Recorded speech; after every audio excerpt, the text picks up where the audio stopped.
Всем привет, дорогие друзья! В сегодняшней лекции мы с вами будем обсуждать аускультацию сердца, а конкретно тоны сердца, какие они бывают в норме и какие бывают дополнительные тоны, и что с этими тонами может происходить.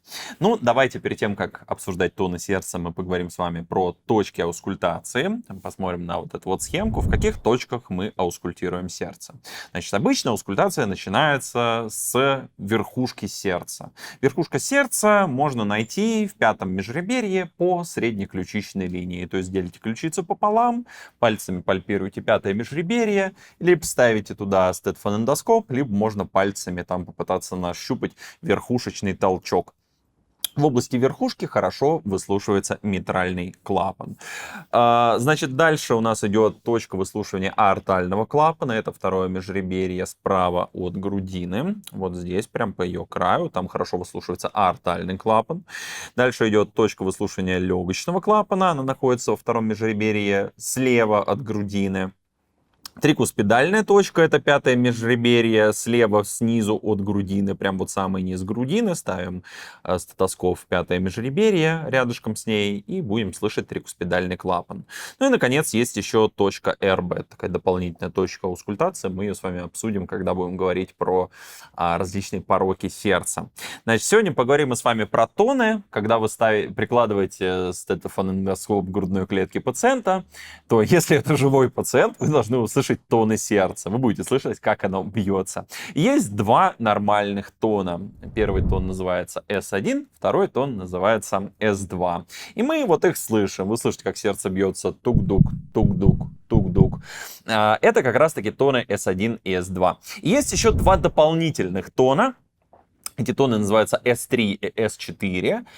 Они могут в некоторых ситуациях быть вариантом нормы, но чаще они встречаются при разнообразных патологиях. Сегодня тоже поговорим, как они образуются. Значит, давайте обсудим сначала нормальные тоны сердца. Первый тон называется S1. Он возникает, когда у нас закрывается митральный и трикуспидальный клапан. И затем возникает тон S2. Это момент, когда закрывается аортальный клапан и легочный клапан. Вот таким вот образом они звучат. Давайте послушаем. Так, послушали, а теперь вопрос знатокам. Как вы думаете, между тоном S1 и S2 находится систола или диастола? Можете поставить видео на паузу и попытаться ответить на этот вопрос. Ну а теперь давайте посмотрим правильный ответ. Значит, между тоном S1 и S2 находится систола. Потому что, когда закрываются митральный и трикуспидальный клапан, желудочек начинает сокращаться и выбрасывать кровь из себя в магистральные артерии. То есть, либо в аорту, либо в легочную артерию. Когда он это заканчивает делать, то аортальный клапан и легочные клапаны закрываются, чтобы кровь не забрасывалась из этих сосудов обратно в желудочке. И желудочек начинает расслабляться, то есть наступает диастома. Звуки S1 и S2 описываются, ну вот мы придумали описание как тык-дык, тык-дык. А вот, например, американцы в своих учебниках часто пишут лабдап, лабдап, лабдап, лабдап. Тоже, ну, по звуку довольно-таки похоже. Мне больше нравится вариант с лабдап. Значит, митральный и трикуспидальный клапан закрываются практически одновременно. Но вот аортальный и легочный закрываются не совсем одновременно. То есть очень близко друг к другу. Но сначала у нас закрывается аортальный клапан, потом закрывается легочный клапан. Интервал между их закрытиями очень-очень маленький, поэтому два звука обычно сливаются воедино, но у второго тона есть вот два четких компонента. Один компонент аортальный, он на этом графике изображен вот полосочкой с подписью А2, A2. А второй компонент — это легочный компонент, он здесь обозначен как P2, то есть P как pulmonary, то есть легочный. В норме вы можете у человека услышать расщепление второго тона, когда он вдыхает. Что это означает? Это означает, что когда человек выдохнул, вы будете слышать два тона. Лабдап, лабдап, лабдап. Но когда человек делает глубокий вдох, вы можете услышать, как второй тон начинает состоять из двух компонентов. То есть будет звучать примерно та-тра, та-тра, та-тра. Не один звук, а как бы два звука, располагающиеся по соседству. Это называется физиологическое расщепление второго тона. Давайте разберемся, почему оно происходит. Дело в том, что когда мы делаем вдох, то у нас снижается внутригрудное давление. И когда у нас снижается внутригрудное давление, то сердце как бы засасывает вся большее количество крови. То есть большее количество крови притекает к правому желудочку. И если к правому желудочку притекло больше крови, то ему потребуется большее время для того, чтобы опустошиться.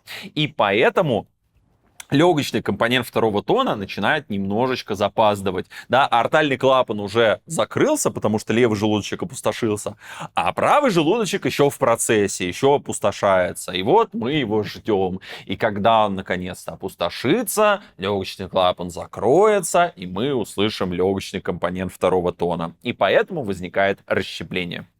Помимо всего прочего, есть так называемое широкое расщепление второго тона.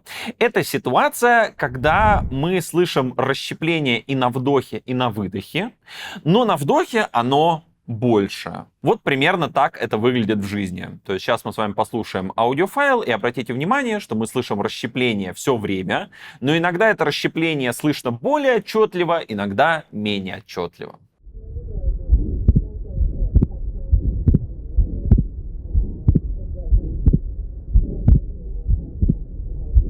Почему возникает широкое расщепление С2? Причина — это все, что задерживает опустошение правого желудочка. То есть он все время опустошается медленнее, и из-за этого все время у нас легочный клапан запаздывает. Из-за этого все время у нас есть расщепление. Такое может быть, например, при стенозе легочного клапана. Или, например, при блокаде правой ножки пучка Гиса, когда у нас, по сути, импульс сначала передается на левый желудочек, потом на правый желудочек. Поэтому левый желудочек сначала сокращается, а правый желудочек запаздывает. Соответственно, и на вдохе, и на выдохе в таких ситуациях будет расщепление. Но если мы еще дополнительно вдохнули, да, то к желудочку притек дополнительный объем крови, и ему потребуется на вдохе еще больше времени для того, чтобы опустошиться. И поэтому на вдохе это расщепление становится более выраженным. Помимо всего прочего, существует так называемое фиксирование расщепления второго тона. Это когда вы слышите расщепление и на вдохе, и на выдохе, и оно не меняется в зависимости от дыхания. Все время одно и то же расщепление. Почему оно возникает? Оно возникает, если у нас в сердце есть шунты слева направо. То есть, если из левых отделов сердца в правые отделы сердца все время сбрасывается кровь. Самая частая причина широкого расщепления — это дефекты межпредсердной перегородки. И вот постоянно дополнительный объем крови поступает в правый желудочек. И из-за этого правый желудочек все время позже опустошается, потому что там больше крови, нужно больше времени на то, чтобы опустошиться. И поэтому все время легочный компонент второго тона запаздывает. Легочный клапан все время запаздывает. И на вдохе это расщепление не будет меняться по той простой причине, что если у вас все время сбрасывается кровь в правый желудочек, то, вот вы вдохнули, там немножко больше крови притекло. Поменяет ли это как-то ситуацию? Сделает ли это погода вообще? Нет, не сделает, потому что там все время кровь сбрасывается, и все время желудочек позже опустошается. То есть вклад при дыхании в данной ситуации будет минорным, и поэтому расщепление практически не будет меняться. Теперь поговорим про дополнительные тоны. Это тоны S3 и S4. Начнем мы с тона S3. Тон S3 возникает сразу после тона S2. То есть он возникает в раннюю диастолу. А что у нас происходит в раннюю диастолу? А в раннюю диастолу у нас открываются митральные трикуспидальные клапаны, и кровь начинает заполнять желудочки. Тон S3 обычно возникает, если у нас по какой-то причине желудочек был расширен. И получается, что если у нас имеется расширенный желудочек, и он начинает быстро заполняться кровью, то кровь как бы ударяется в стенки этого расширенного желудочка в фазу быстрого наполнения. И вот этот удар формирует S3, вот этот вот дополнительный тон. S3 может быть физиологическим, то есть, например, у беременных женщин S3 может быть вариантом нормы, у них повышается объем циркулирующей крови, из-за этого у них как бы немножко растягиваются желудочки. Может быть у детей и молодых людей наблюдаться в физиологических условиях, и он еще может выслушиваться у атлетов с большими такими сердцами. Но, к сожалению, чаще тон S3 обозначает патологию. Тон S3 слышен при сердечной недостаточности, он слышен при состояниях, сопровождающихся растяжением левого желудочка, например, при аортальной регургитации или при митральной регургитации, и он может наблюдаться при тиреотоксикозе. Значит, графически тон S3 выглядит следующим образом. То есть мы видим S1, S2, и сразу после него идет S3. И получается такой звук та-та-та, та-та-та, та-та-та. На пропедевтике в университете нам говорили, что можно его запомнить при помощи мнемоники «спать пора, спать пора, спать пора». Давайте мы его послушаем.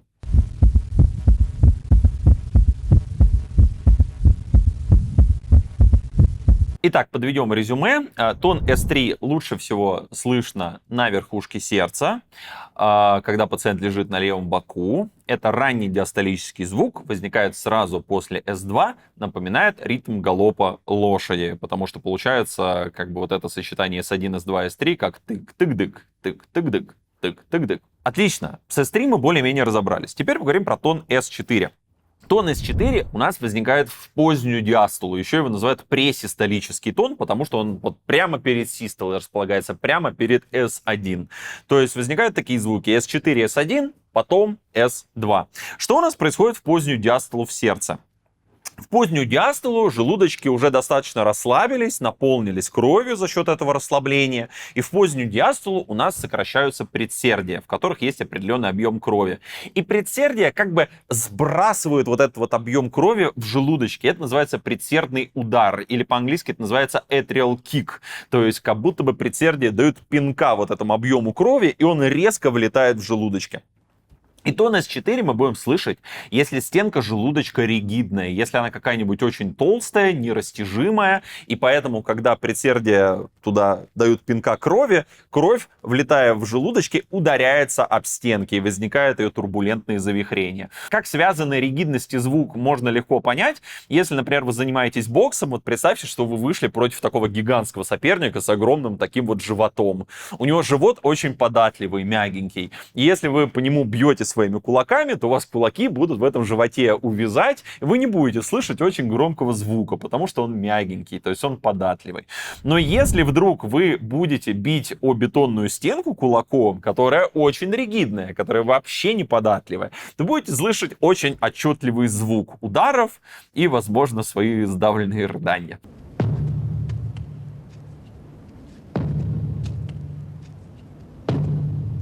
Поэтому о чем это говорит? О том, что если кровь ударяется о жесткую структуру, звук будет. Если кровь ударяется о податливую структуру, каким желудочек является в норме, звука не будет. Когда у нас может быть ригидный желудочек, когда у нас возникает тон S4, он может быть вариантом нормы, например, у пожилых людей, потому что с возрастом наш миокард становится все более и более ригидным, но чаще всего S4 связан с состояниями, сопровождающимися увеличением ригидности миокарда. Например, это гипертрофия миокарда при артериальной гипертензии, или при артальном стенозе возникает гипертрофия левого желудочка, или, например, скажем, если в желудочке накапливается что-то патологическое, какое-нибудь там железо при гемохроматозе, и меняются механические свойства стенки желудочка, может возникать S4. Графически мы можем следующим образом изобразить S4. Посмотрите, S4, S1, и потом идет S2. То есть будет это звучать так: та-та, та, та-та, та, та-та, та, та-та. Это S4, S1, и потом та, это S2. Давайте мы послушаем, как это звучит в жизни.